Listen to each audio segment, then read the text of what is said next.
How's it going? Welcome to my video. All right, so I just want to give you guys an update or some tricks to focus on if you guys have this issue that I had a couple of days ago on my car. So basically, I haven't had any issues with my car at all. And so I was using the car all day. I at the end of the day, I drove it to a Wendy's just to get something to eat, and parked it there for maybe a good 30 minutes. Came back, and it did not start. All right, there was a no crank, no start situation. Everything worked. You know, everything worked like it should when you get into the car, try to start up, except it would not crank, no start whatsoever. I didn't even hear a click. So I was like, okay. Obviously at that point I was a bit worried. Try to start it at least a couple more times, like 7, 8, 9, 10 tries, trying to figure out what the issue was. And I pretty much tried to move the shifter a little bit, nudge it a little bit up, a little bit down. Didn't make a difference.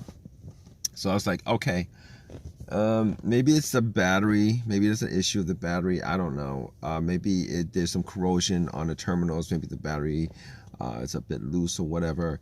So I got to the battery, and everything was factory tight. Everything was tight. The cables were tight. There wasn't any kind of corrosion on it. I was thinking maybe it was a defective battery. Could be a defective battery. So I actually asked somebody for a jump and try to jump it, and nothing. Still got the same situation. Nothing happened. It was still dead. So I knew at that point it wasn't the battery that was the issue. So I was like, all right. At that point I was trying to figure out what other things could cause it.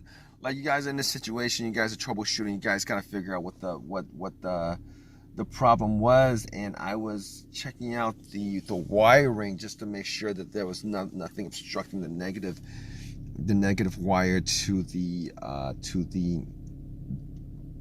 cable, to the frame of the car. And I was looking at that cable, the negative ground wire, the main negative ground wire, just to see if there's anything that could cause that issue.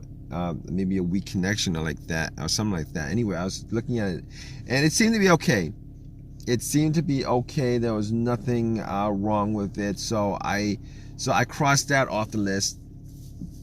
And this is me pretty much doing my normal troubleshooting when situations like this happens with any car that I have, brand new or not, newer or not. So I was like, okay, what else could it be? All right, so it could be a couple of other things with this situation. It could be the car's computer for whatever reason.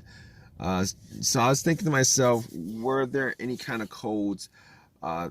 There's never been a check engine light on the car, and I was looking at the dash, and there was no check engine light on the dash. There was like no check engine light on the dash, and there's no check engine light. So but just to be sure it was not a computer issue, I had a $19 OBD2 $19 OBD2 reader that I got from Walmart. I plugged it in and just made sure that it read all the way through, just to double check, just to make sure that nothing came up. There was nothing weird happening with the computer or whatever, because I've had situations where these no starts happen and then the computer was the culprit. And normally a failed computer means that most of the time it will not read, the OBD2 will not read all the way through, Plugged it in, it read all the way through. No problems at all with that. So I could actually just pretty much just cross the computer off the list. But I was pretty much, at that point I was kind of focused on the dash, just trying to pinpoint anything that was out of the ordinary that I wasn't seeing, and that nothing like that occurred.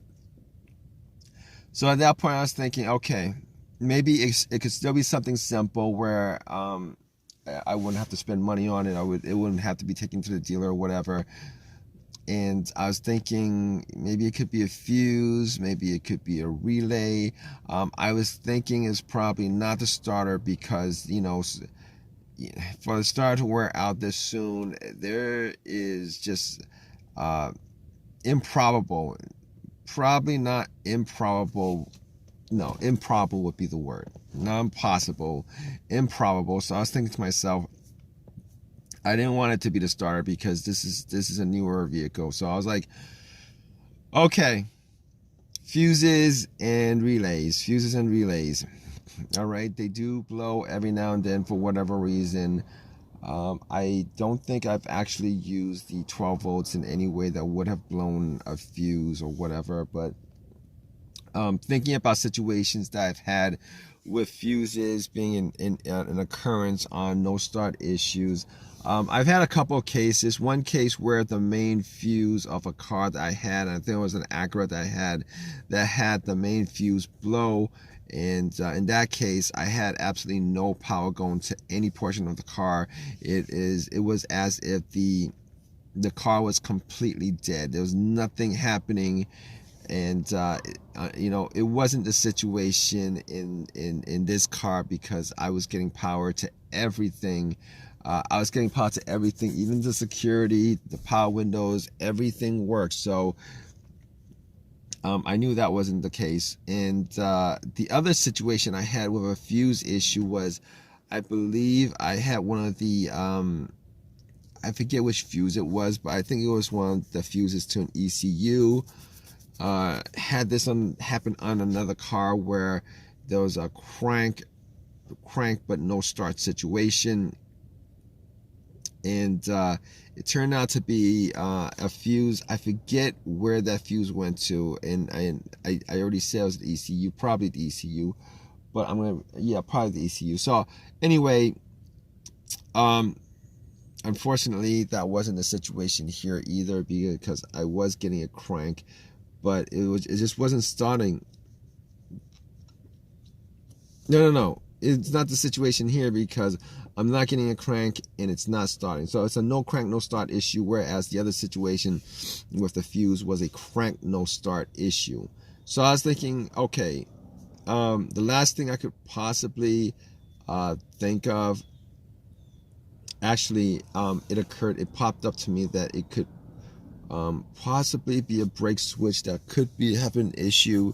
So I was thinking, brake switch, how do I, because this just popped up, because I had another car with a brake switch issue, and it popped up in my head, it could be a brake switch issue. So I pretty much had my foot on the brake and asked somebody if they could actually check to see the rear brake lights, just to make sure they worked, because the brake light works for the most part. The brake switch is working. There's no problems with the brake switch.